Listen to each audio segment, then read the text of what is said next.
جس گھر میں بوڑھے والدین روتے ہوں اولاد کی طرف سے دیے گئے دکھوں اور تکلیفوں کی وجہ سے، جس گھر میں بوڑھے والدین آنسو بہاتے ہوں، درد کی شدت سے کراہتے ہوں، اور جہاں راتوں کی تنہائیوں کو گلے لگا لگا کر بوڑھے والدین دن میں بھی آنسو بہاتے ہوں اور رات کو بھی آنسو بہاتے ہوں، قسم ہے اللہ پاک کی، حضرت سیدنا علی المرتضیٰ شیر خدا کرم اللہ وجہہ الکریم کے فرمان کے مطابق ایسے گھر میں 5 مصیبتیں ضرور آتی ہیں۔ جس گھر میں بوڑھے والدین روتے ہوں، دن کو بھی روتے ہوں اور راتوں کو بھی روتے ہوں، راتوں کی تنہائیوں کو گلے لگا لگا کر روتے ہوں، راتوں کے دوسرے پہر اٹھ کر روتے ہوں، فرمایا ایسے گھروں میں 5 مصیبتیں ضرور آتی ہیں، اور یہ مصیبتیں آزمائش نہیں ہوتی بلکہ اللہ کا عذاب ہوتا ہے۔ ایسا گھر جہاں والدین کا دل ٹوٹ جائے، جہاں ماں باپ کا دل ٹوٹ جائے، جہاں ان کی عزت کو مجروح کر دیا جائے، جہاں ان کی خدمت کے بجائے انہیں بوجھ سمجھا جائے، وہ گھر اللہ کی رحمت سے محروم ہو جاتا ہے میرے بھائیوں۔ ایسے گھروں میں خوشیاں ماد پڑ جاتی ہیں، سکون ختم ہو جاتا ہے اور ہر کام میں رکاوٹیں اور مسائل جنم لینے لگتے ہیں۔ حضرت سیدنا علی المرتضیٰ شیر خدا کرم اللہ وجہہ الکریم کے فرمان کے مطابق جو اولاد والدین کو ستاتی ہے، والدین کو رلاتی ہے، ان کی بے عزتی کرتی ہے، ان کی خدمت نہیں کرتی، ان کے آنسوں کو نظر انداز کر دیتی ہے، وہ نہ صرف دنیا میں مشکلات کا سامنا کرتی ہے بلکہ آخرت میں بھی سخت سزا کی مستحق بنتی ہے۔ اللہ اکبر۔ رسول کریم صلی اللہ علیہ وآلہ وسلم نے فرمایا صحابہ، والدین اگر راضی ہوں تو اللہ راضی ہوتا ہے، ماں باپ اگر راضی ہوں تو اللہ راضی ہوتا ہے، اور اگر والدین ناراض ہوں تو اللہ بھی ناراض ہو جاتا ہے، پھر اللہ خفا ہو جاتا ہے۔ اگر اللہ کو راضی کرنا چاہتے ہو تو سب سے پہلے والدین کو راضی کرو۔ والدین کی ناراضگی اللہ کی ناراضگی ہے میرے بھائیوں، اور جو گھر والدین کے آنسوں سے بھر جائے، جو گھر والدین کے دکھوں سے بھر جائے، جہاں وہ اپنی ہی اولاد کے رویے سے تنگ آ کر، ماں باپ اپنی ہی اولاد کے رویے سے تنگ آ کر راتوں کی تنہائی میں سسکیاں بھریں، راتوں کی تنہائیوں میں روئیں، وہاں اللہ کی رحمت نہیں اترتی، وہاں اللہ کی رحمت نہیں اترتی بلکہ اللہ کا عذاب اترتا ہے۔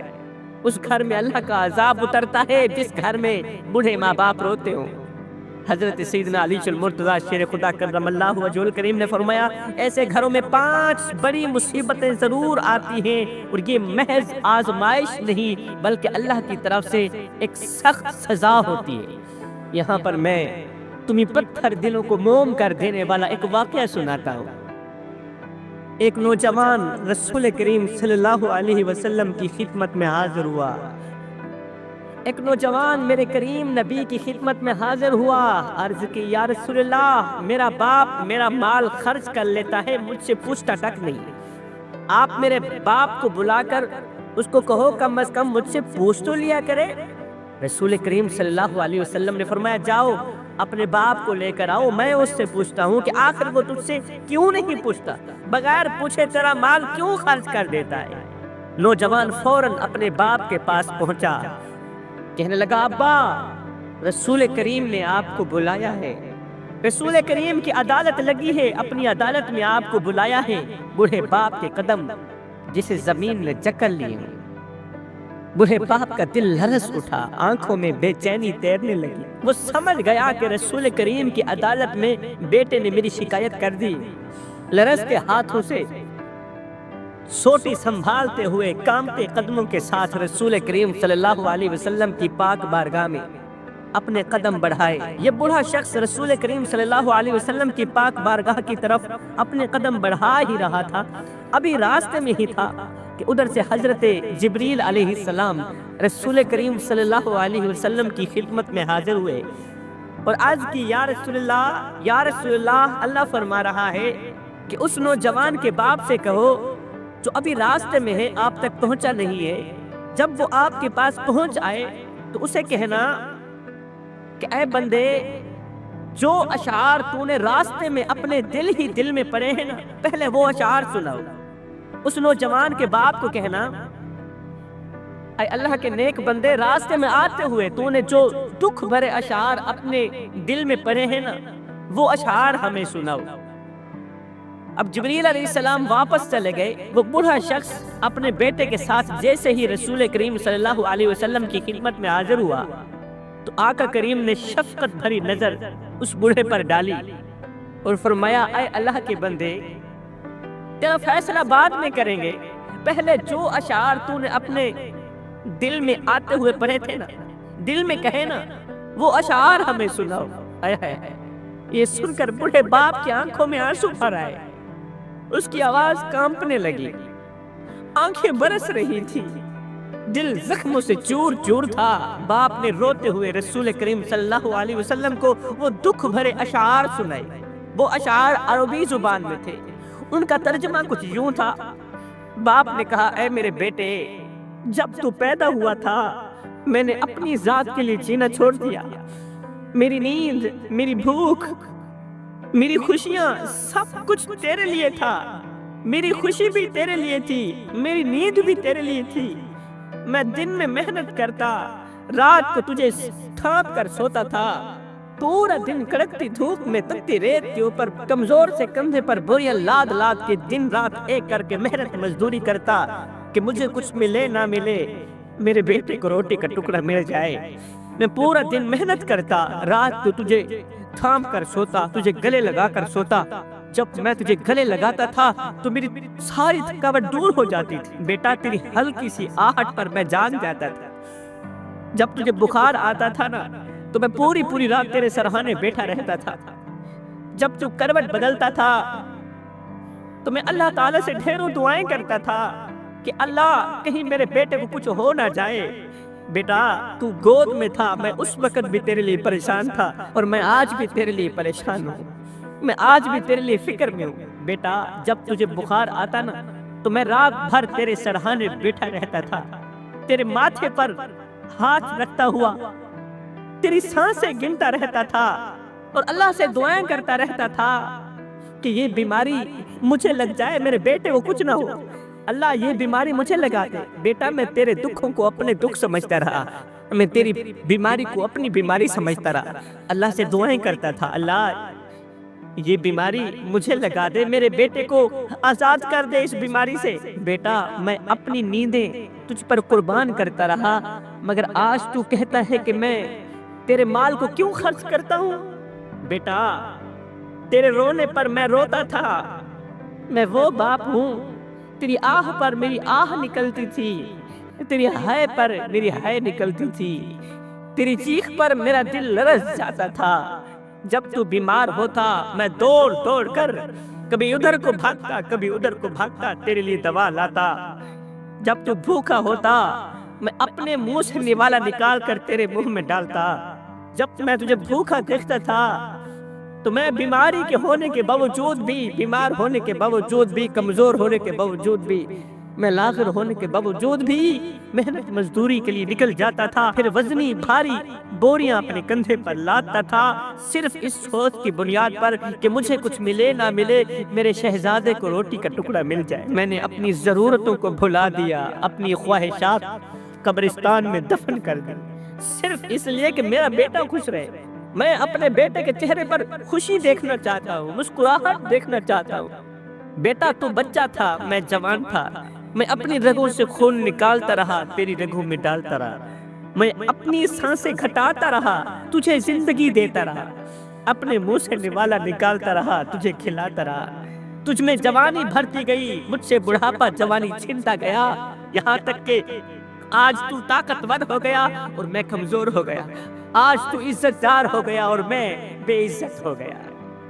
ہائے ہائے، دربار میں خاموشی چھائی ہوئی تھی۔ یہ بڑا شخص دکھ بھرے اشعار سنا رہا تھا، دربار میں خاموشی چھا گئی، ہر آنکھ اشک بار ہو چکی تھی۔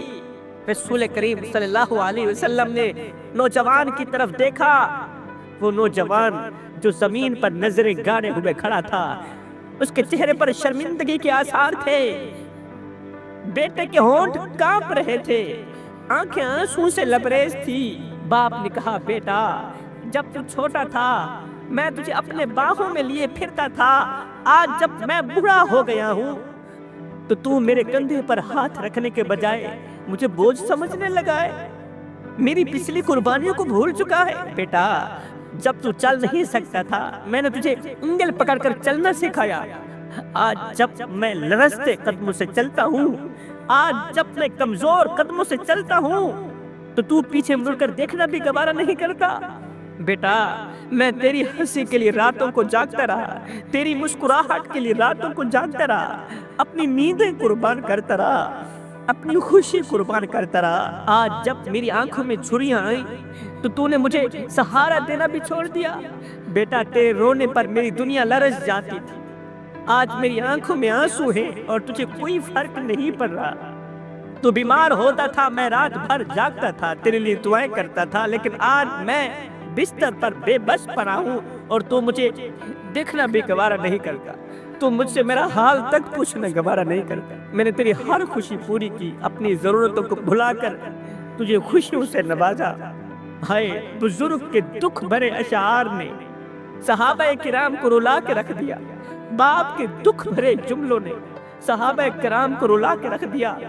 نبی نے روتے ہوئے نوجوان بیٹے کی طرف دیکھا، وہ نوجوان بیٹا جو اس وقت زمین پر نظریں گاڑے ہوئے کھڑا تھا، اس کے چہرے پر ندامت کے آثار نمایاں تھے، اس کے ہونٹ کانپ رہے تھے، آنکھوں میں پچھتاوے کے آنسو تیر رہے تھے۔ وہ نوجوان لرزتے ہوئے قدموں سے اپنے باپ کی طرف بڑھا، بوڑھے باپ کے قریب آیا اور اس کے کانپتے ہوئے ہاتھوں کو تھاما اور زاروں قطار رو کر کہنے لگا ابا مجھے معاف کر دو، رو کر کہنے لگا ابا مجھے معاف کر دو، میں نہیں جانتا تھا کہ میری ایک چھوٹی سی شکایت آپ کے دل پر اتنا بڑا زخم لگا دے گی۔ ابا میں نے آپ کے احسانات کو بھلا دیا، مجھے معاف کر دینا، میں نے آپ کی قربانیوں کو فراموش کر دیا، مجھے معاف کر دینا، میں نے اپنی ہی جنت کو اپنے ہاتھوں سے کھونے کی کوشش کی، مجھے معاف کر دینا۔ اللہ اکبر۔ اس کے بعد رسول کریم صلی اللہ علیہ وسلم نے آنکھوں سے آنسو بہاتے ہوئے فرمایا اے نوجوان کان کھول کر سن لے، آج سے تو بھی تیرے باپ کا ہے اور تیرا مال بھی تیرے باپ کا ہے، تیرا باپ جہاں چاہے تیرے مال کو استعمال کر سکتا ہے، تو ہرگز نہیں پوچھ سکتا۔ حضرت سیدنا علی المرتضیٰ شیر خدا کرم اللہ وجہ الکریم نے فرمایا جس گھر میں بوڑھے والدین روتے ہوں، نافرمان اولاد کی وجہ سے بوڑھے والدین آنکھوں سے آنسو بہاتے ہوں، اس گھر میں 5 مصیبتیں ضرور آتی ہیں۔ فرمایا پہلی مصیبت یہ آتی ہے کہ اس گھر میں رہنے والوں کی کوئی بھی دعا قبول نہیں ہوتی۔ ایسا گھر اللہ کی رحمت سے محروم ہو جاتا ہے جس گھر میں بوڑھے والدین روتے ہیں، دعائیں لبوں سے نکلتی رہتی ہیں، دعائیں منہ سے نکلتی رہتی ہیں، لیکن آسمان تک پہنچنے سے پہلے ہی رد کر دی جاتی ہیں۔ لوگ اپنی مشکلات کے حل کے لیے دعائیں مانگتے ہیں، کاروبار میں برکت کے لیے التجائیں کرتے ہیں، بیماری سے شفا کی دعا کرتے ہیں، صحت کی دعا کرتے ہیں، مگر ہر راستہ بند ہو جاتا ہے۔ کیوں؟ اس لیے کہ ان کے گھر میں بوڑھے والدین روتے ہیں، اور جس گھر میں بوڑھے والدین کے دل ٹوٹ جائیں وہاں برکت اور قبولیت کے دروازے بند کر دیے جاتے ہیں۔ حضرت حکیم لقمان نے کہا جس گھر میں بوڑھے والدین روتے ہوں شیطان اس گھر میں ڈیرا ڈال دیتا ہے۔ جس گھر میں بوڑھے والدین کی نافرمانی کی جاتی ہو، بوڑھے والدین کو بے عزت کیا جاتا ہو، اونچی آواز میں بک بک کی جاتی ہو، اس گھر میں شیطان ڈیرا ڈال دیتا ہے۔ اور جس گھر میں شیطان ڈیرا ڈال دے وہاں ایسی تباہی آتی ہے کہ انسان کی عقل دنگ رہ جاتی ہے۔ شیطان کا سب سے بڑا ہدف پھر یہی ہوتا ہے کہ گھر کے افراد کو آپس میں دشمن بنا دے، رحمت کو زحمت میں بدل دے اور محبت کو نفرت میں بدل دے۔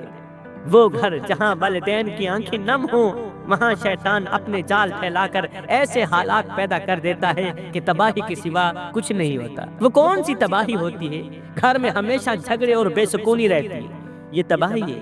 جب شیطان گھر میں ڈیرا ڈال دیتا ہے نا ماں باپ کے رونے کی وجہ سے، اللہ اکبر، پتہ ہے پھر کون سی تباہی آتی ہے؟ گھر میں ہمیشہ جھگڑے اور بے سکونی لگی رہتی ہے، اولاد اپنے دل سے ماں باپ کی عزت کرنا چھوڑ دیتی ہے، پھر رزق میں بے برکتی آ جاتی ہے اور سب کچھ ہوتے ہوئے بھی ہر ایک چیز کی کمی محسوس ہوتی ہے۔ پھر عبادت میں دل نہیں لگتا، نماز اور تلاوت بھاری لگنے لگ جاتی ہے۔ شیطان دماغ میں ایسے خیال ڈالتا ہے کہ بندہ والدین کو ہی اپنی بدبختی کی وجہ سمجھنے لگتا ہے۔ جس گھر میں بوڑھے والدین روتے ہوں وہاں بے برکتی ایسے بسیرا کر لیتی ہے کہ دولت ہونے کے باوجود بھی سکون غائب ہو جاتا ہے۔ پھر گھر میں دولت بھی ہوتی ہے، مال بھی ہوتا ہے، لیکن سکون نہیں ہوتا، اس لیے کہ اس دولت میں برکت نہیں ہے، کھانے میں لذت نہیں رہتی اور زندگی ایک عجیب بے چینی میں گزرنے لگتی ہے۔ حضرت علی فرماتے ہیں ایسے گھروں میں بیماریاں، ذہنی دباؤ، ناگہانی آفات دروازہ کھٹکھٹانے کے بجائے اندر ہی بسیرا کر لیتی ہیں۔ ہر کام میں رکاوٹ، ہر قدم پر پریشانی اور ہر لمحے بے سکونی کا سامنا لگا رہتا ہے، کیونکہ والدین کی آہیں والدین کی طرف زمین پر نہیں گرتی، والدین کے آنسو زمین پر نہیں گرتے بلکہ عرش الہی کا دروازہ جا کھٹکھٹاتے ہیں اور اللہ سے اپنی بات منوا کر ہی دم لیتے ہیں۔ خدا را میرے بھائیو، والدین کو اتنا مت ستاؤ کہ وہ اللہ کے سامنے تمہارا نام لے کر رو پڑے۔ خدا پاک کی عزت کی قسم، اگر وہ اللہ کے سامنے تمہارا نام لے کر رو پڑے تو یاد رکھنا یہ تمہارے لیے سب سے بڑا مسئلہ بن جائے گا، بہت بڑا مسئلہ بن جائے گا۔ تم ایسی بیماری میں، ایسی مصیبت میں پھنس جاؤ گے کہ نکلنے کا کوئی راستہ نہیں ملے گا، کیونکہ اللہ کا ترازو صرف انصاف ہی تولتا ہے، یہ تو آپ جانتے ہوں گے نا۔ اگر تم نے کسی کو دکھ دیا، کسی کے دل کو زخمی کیا، کسی کے بڑھاپے میں اسے بے یار و مددگار چھوڑ دیا، تو کیا تمہیں لگتا ہے کہ تم ساری زندگی چین سے گزار پاؤ گے، سکون سے گزار پاؤ گے؟ ہرگز نہیں۔ وقت کا پہیہ گھومتا ہے، جو بو گے وہی کاٹو گے، اور جب مکافات عمل آئے گا نا تو تمہیں احساس ہوگا کہ والدین کے آنسو کتنے بھاری ہوتے ہیں۔ کسی کو دکھ دے کر، کسی کو درد دے کر، کسی کو غم دے کر، کسی کی عزت والی پگڑی خاک میں ملا کے تمہیں کیا لگتا ہے کہ تم ساری زندگی ایسے ہی مسکراتے رہو گے؟ نہ بندے نہ، بس وقت کے الٹنے کی دیر ہے، تمہاری باری بھی دور نہیں ہے، اس لیے کہ زندگی کے کسی نہ کسی موڑ پہ اپنا کیا آخر بھگتنا ہی پڑتا ہے۔ حضرت شیخ سعدی رحمت اللہ تعالی علیہ فرماتے ہیں کہ عید کا موقع تھا، میں اپنے باپ کے ساتھ عید کی نماز پڑھنے کے لیے عیدگاہ کی طرف جا رہا تھا۔ شیخ سعدی فرماتے ہیں باپ کی انگل پکڑ کر میں عید کی نماز پڑھنے جا رہا تھا، تو راستے میں نے دیکھا کہ بچے تھے جو کھیل رہے تھے، بچوں کا ہجوم لگا ہوا تھا، بچے کھیل رہے تھے۔ میں نے کیا کیا، باپ کی انگل چھوڑی اور کھیل کود میں مست ہو گیا۔ میرا باپ آگے کو نکل گیا، لوگوں کا ہجوم تھا، بچوں کا ہجوم تھا، میرا باپ آگے کو نکل گیا اور میں بچوں میں کھیل کود میں مست ہو گیا۔ جب کھیل ختم ہوا، جب میں اپنے ہوش میں آیا، جب میں نے ادھر ادھر دیکھا، میرا باپ نہیں تھا، میرا باپ میری آنکھوں سے اوجھل تھا۔ جب میں نے باپ کی کمی محسوس کی تو میں رونے لگا، میں چیخنے لگا، باپ کو تلاش کرنے لگا۔ کہتے ہیں پاگلوں کی طرح کبھی ادھر کو بھاگتا ہوں، کبھی ادھر کو بھاگتا ہوں، ہائے میرا باپ کہاں چلا گیا، میں تنہا رہ گیا، اکیلا رہ گیا، باپ کے بغیر تو میں کچھ بھی نہیں، میرا باپ کہاں چلا گیا۔ اس سے پوچھتا ہوں، اس سے پوچھتا ہوں، اس سے پوچھتا ہوں، کسی نے بھی نہ بتایا کہ تیرا باپ کہاں ہے۔ میں باپ کو ڈھونڈ رہا تھا، ڈھونڈتے ڈھونڈتے جب تھکا تو زمین پر لیٹ گیا، اب روتا ہی چلا جا رہا تھا، اونچی اونچی آواز میں چیختا ہی چلا جا رہا تھا۔ اچانک میرا باپ بھی مجھے ڈھونڈتا ڈھونڈتا آ نکلا۔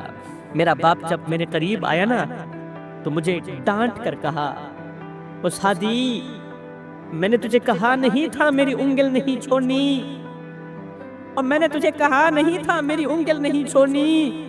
او نادان، تجھے پتہ نہیں ہے کہ جو بچے باپ کی انگل چھوڑتے ہیں نا وہ اکیلے ہی رہ جاتے ہیں۔ آئے ہائے، جو بچے باپ کی انگل چھوڑتے ہیں نا تو وہ تنہا رہ جاتے ہیں، وہ اکیلے رہ جاتے ہیں، وہ اسی طرح روتے رہتے ہیں جس طرح تو رو رہا ہے، اسی طرح تنہا رہ جاتے ہیں، پھر کوئی بھی ان کے قریب نہیں آتا، پھر کوئی بھی ان کے دردوں کو نہیں سمجھتا، کوئی بھی ان کا دوست نہیں بنتا۔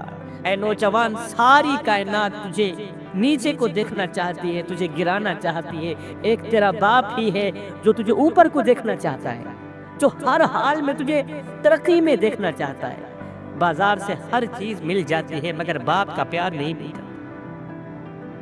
آج گھر میں مال بھی ہے، دولت بھی ہے، پیسہ بھی ہے، اولاد بھی ہے، بیوی بھی ہے، گھر پرسکون ہے، گھر میں سب کچھ ہے، مگر گھر بوڑھے باپ کی آواز سے خالی ہے۔ گھر میں بوڑھے باپ کی آواز نہیں گونجتی، گھر میں بوڑھے باپ کی کھانسی کی آواز نہیں آ رہی، وہ کھانسی کی آواز جسے سنتے ہی سب بچے اکٹھے ہو جاتے تھے، وہ کھانسی کی آواز جو کبھی ہمیں سکون دلایا کرتی تھی۔ جب رات کی دوسرے پہر ابو کھانستے تھے تو ہمیں یقین ہو جاتا تھا، ہمیں دلاسا ہو جاتا تھا کہ شکر الحمدللہ ہم باپ والے ہیں، ہمارا باپ زندہ ہے۔ مگر آج اس کھانسی کی آواز سننے کے لیے بھی ہمارے کان ترس رہے ہیں۔ کتنے لوگ ہیں جو آج بھی بوڑھے باپ کا چہرہ دیکھنے کے لیے ترس رہے ہیں، بوڑھے باپ کی آواز سننے کے لیے ترس رہے ہیں۔ اللہ اکبر، مگر وقت گزر گیا ہے، بوڑھا باپ اس دنیا میں نہیں رہا، اور کتنے بدبخت لوگ ہیں جن کے ماں باپ زندہ ہیں، حیات ہیں، مگر وہ در بدر بھٹک رہے ہیں، لوگوں سے بھیک مانگ رہے ہیں، خیرات مانگ رہے ہیں، بھیک مانگتے ہیں لوگ، خیرات نہیں دیتے، کلیجہ پھٹنے کو آ جاتا ہے۔ ایسے منظر دیکھ کر میرے بھائیو، حضرت سیدنا علی المرتضیٰ شیر خدا نے فرمایا زندگی میں کبھی فرصت ملے تو اپنے بوڑھے والدین کے ساتھ بیٹھ جایا کرو، ان سے ان کا حال چال پوچھ لیا کرو، ان کے دکھ سن لیا کرو، ان کے درد سن لیا کرو، اس لیے کہ قیامت کے دن بوڑھے والدین کے ساتھ گزرا ہوا وقت تمہاری بخشش کا ذریعہ بنے گا۔ میں دعا کرتا ہوں اللہ تعالی ہمیں بوڑھے والدین کی خدمت کرنے کی توفیق عطا فرمائے، آمین ثم آمین، وما علینا الا البلاغ المبین۔